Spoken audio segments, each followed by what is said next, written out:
아무도 2등은 기억하지 않는다. 광고 카피로도 유명했던 말인데요. 이 말은 한때 우리 사회의 성장과 발전을 독려하는 말이기도 했습니다. 하지만 그 결과는 무엇일까요? 1등만 기억하는 세상은 더 앞서야 하고 더 높이 올라야 한다는 강박을 낳았습니다. 끝없는 비교와 경쟁의 레이스 속에 결국 한 명의 승자가 모든 것을 다 가져가는 사회, 양극화가 심화되는 사회가 됐습니다. 이런 폐해에 대해 사회에서는 협동조합을 비롯한 다양한 시도를 통해서 공생에 대한 시도를 해왔습니다. 아쉬운 점은 성경이 바로 이 문제에 대해서 근본적인 해법을 제시하고 있음에도 특정 신학의 어떤 주제에서만 이 문제를 다루는 경향이 있었습니다. 그러다 보니 목사님들의 설교에서 성도들의 성경부 시간에 함께 이 문제를 다루기가 쉽지 않았습니다. 오늘 소개할 책은 바로 이 문제를 좀 더 쉽게 접근한 책입니다. 바로 이 책인데요. 야망의 대가라는 책입니다. 작가는 미로슬라브 볼프입니다. 여기서의 이 대가는 마스터나 명장 이런 게 아니라 코스트, 영어로 비용입니다. 야망에 따른 비용을 지불한다라는 뜻이죠. 부제를 보면 훨씬 더 어떤 내용이 전개될지 이해가 쉬운데요. 우월해지려는 열망이 우리를 어떻게 망가뜨리는가입니다. 아마 여기까지만 들으시면 이런 반발이 생길 수도 있어요. 우월해지는 게 뭐가 나빠? 그럼 열등해져야 된단 말이야? 이 책은 바로 이런 우월함과 열등함이라는 어찌 보면 당연해 보이는 프레임을 깨트립니다. 그리고 성경이 우리에게 말하는 우리가 본래 추구해야 할 삶의 태도에 대해서 말해줍니다. 그것은 우월함이 아니라 탁월함입니다. 이 책을 쓴 볼프는요, 예일대학교의 조직신학 교수인데 이론 신학자임에도 불구하고 교리 중심의 이야기가 아니라 현실과 있다있는 주제를 선정해서 풀이해주는, 어떻게 보면 실천신학자 같은 느낌의 글을 쓰는 분입니다. 볼프의 대표적인 책이 배제와 포용이라는 책인데요. 이 볼프가 크로아티아 출신으로 전쟁과 억압을 직접 경험한 배경 속에서 전쟁과 증오를 넘어선 화해의 길의 문제를 다루었습니다. 이 볼프의 첫 번째 책은요, 또 노동의 문제를 다룬 일과 성령이고요, 공적 신앙을 다룬 광장에선 기독교, 또 신학은 본래 무슨 역할을 해야 되는가를 일깨워주는 세상에 생명을 주는 신학, 성경 개념보다 지배 개념이 왜 더 성경적인지를 주장하는 하나님의 집까지 매우 다양한 주제를 선정해서 단순히 한 감상적인 주장을 하지 않고요, 설계도를 그리고 재료들을 가지고 와서 차분히 건축하듯 이 주제를 다룹니다. 이번 책 야망의 대가도 마찬가지입니다. 막연하게 경쟁하지 말고 사이좋게 더불어 살아가요라는 구호성 감상적인 주장을 펼치지 않습니다. 우선 볼프는 우리가 우월성의 문화 속에 살고 있다라고 진단합니다. 우월성의 핵심은 비교입니다. 남보다 더 잘해야 한다, 남보다 앞서야 한다는 강박이 지배하는 시대인 것이죠. 그러면서 우리는 우리 자신의 가치까지도 비교로 평가받는 지경에 이르게 된 거죠. 장자크 루소의 말을 인용하고 있는데요. 사람이 서로를 바라보게 되면서 노래를 잘하는 사람, 잘생긴 사람, 힘센 사람, 설득력 있는 사람이 더 높이 평가받았다. 거기서 허영심과 질투가 생겨났다. 성경에 나오는 인류 첫 번째 살인사건도 형인 가인이 동생 아벨과의 제사 문제에 있어서의 비교로부터 살인사건이 일어났죠. 비교의 눈으로 바라보기 시작하면서 상대방을 있는 그대로 보지 못하고 질투하고 경쟁이 일어나고 그로 인해 불평등이 우리 사회의 구조 안으로 들어오는 일이 벌어진 거죠. 그 결과 우리는 늘 지금 당연시하고 있는 남들보다 앞설 때 우월감에 도취되고 다른 사람보다 뒤처질 때는 열등감에 빠지는 그런 일이 마치 진자 운동처럼 계속 반복해지는 시대에 살고 있고 우리도 그 영향력 안에 살고 있는 셈이죠. 이러한 우월감과 열등감에 빠지게 만드는 대표적인 세 영역을 소셜미디어, 교육, 정치라고 지목합니다. 세 영역 다 쉽게 이해가 될 수 있어요. 소셜미디어에서는 우리는 계속 나의 외모, 인기, 능력, 부를 누군가와 비교합니다. 교육도 마찬가지로 배움의 기쁨보다는 경쟁에서 이기는 것이 목적이 돼버렸죠. 정치도 그렇습니다. 공동선이나 진실보다는 힘을, 권력, 영향력을 얻는 게 더 중요해져 버린 것이죠.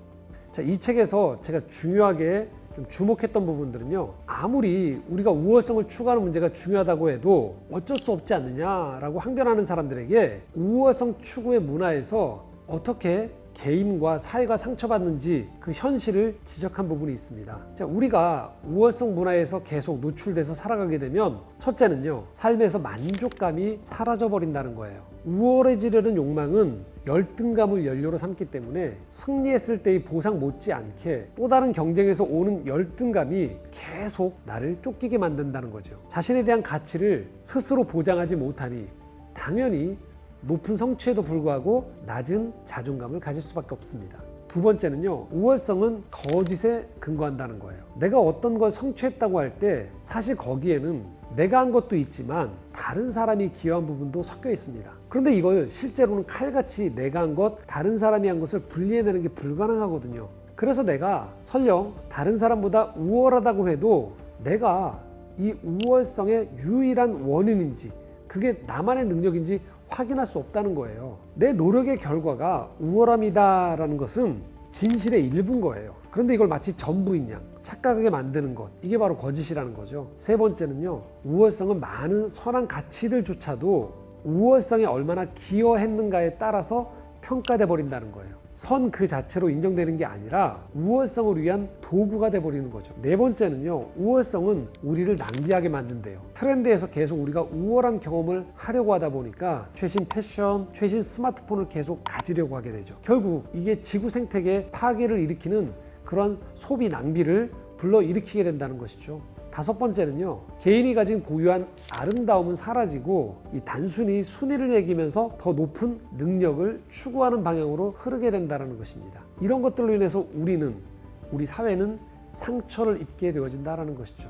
자, 그러면 대안은 무엇이냐? 성경이 본래 의도한 삶의 태도는 우월함이 아니라 탁월성의 추구라는 겁니다. 비교가 아니라 인간 자체가 어떤 존재인지에 대한 자각부터 하라는 거죠. 우리가 인간이라는 사실만으로도 이미 영광스러운 존재라는 거죠. 하나님의 형상이니까요. 쓸모를 얘기하는 세상에서 존재 자체부터 시작한다는 게 어떤 면에서는 대단히 이상주의처럼 생각될 수도 있습니다. 하지만 사람의 존재 자체를 우리가 존귀히 여기지 않았기 때문에 이 열등함이라는 평가의 폭력이 너무나도 우리 삶을 훼손했다는 것, 이걸 우리는 깨달을 필요가 있는 거죠. 바울이 서신서에서 계속 강조하는 삶의 태도가 있습니다. 타인을 자신보다 낮게 여기라는 거예요. 이 우월성의 문화에서는 항상 타인을 나보다 낮춰서 봐야 되거든요. 그런데 본래 하나님은 우리에게 타인을 나보다 좋게, 낮게 여기라는 태도를 가지라고 해요. 인간의 가치를 정하는 건 우리가 아니라 하나님이기 때문인 것이죠. 그래서 인간들은 이 하나님의 존재 자체를 존중하는 것, 이것을 우리도 따라서 함께 사람을 존중하고 나보다 나은 존재로 여기며 살아갈 필요가 있다는 거예요. 그리고 여기서 한 걸음 더 나아가서 다른 사람을 존중하는 일에 있어서 수동적인 것이 아니고 여기서 바로 우월함을 추구하라는 거예요. 그러니까 우월성을 추구하는 것 자체가 문제가 아니라 잘못된 것들의 우월성을 추구하는 것, 그걸 목표로 삼는 것이 문제라는 거죠. 이 부분을 읽다가 가만히 생각해 보니까요, 우리가 사는 문화가 얼마나 사람들을 함부로 대하는지 좀 돌아보게 되었습니다. 진짜 탁월함은 비교 속에서의 우월함이 아니라는 거예요. 진정 탁월하셨던 예수 그리스도를 따라서 겸손과 사랑 속에서 살아갈 때 나타난다는 거죠. 예수님의 제자들도 누가 더 크냐고 다투었습니다. 누가 더 우월한가?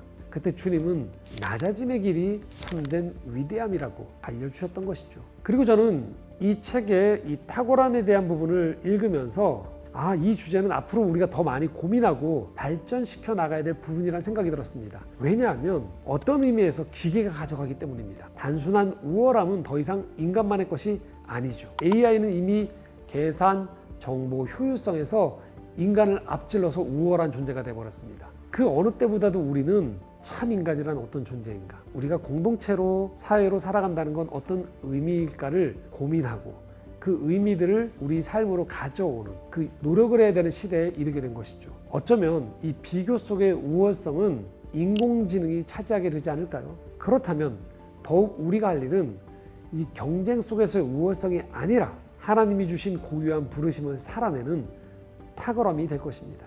이 책 야망의 대가는 이처럼 우리가 당연시했던 우월함을 추구하는 문화에 대해서 다시 생각해 보게 합니다. 왜 우리가 이렇게 우울한지, 왜 우리는 이렇게 쫓기며 살아가야 되는지, 그 원인에 대해서 그리고 그 대안에 대해서 고민하게 만드는 책입니다. 책을 읽으시면서 좀 더 풍성한 해설, 해법에 대해서 더 찾아볼 수 있으시면 좋을 것 같습니다. 자, 오늘의 책 소개는 여기까지입니다. 영상 보시고 또 느끼셨던 시청 소감도 남겨주시면 저희도 답하면서 또 다른 소통의 장을 만들어 갈 수 있을 것 같습니다. 다음 시간에 또 좋은 책, 문화 가지고 함께 찾아오겠습니다. 자, 오늘도 끝까지 시청해 주셔서 대단히 감사합니다.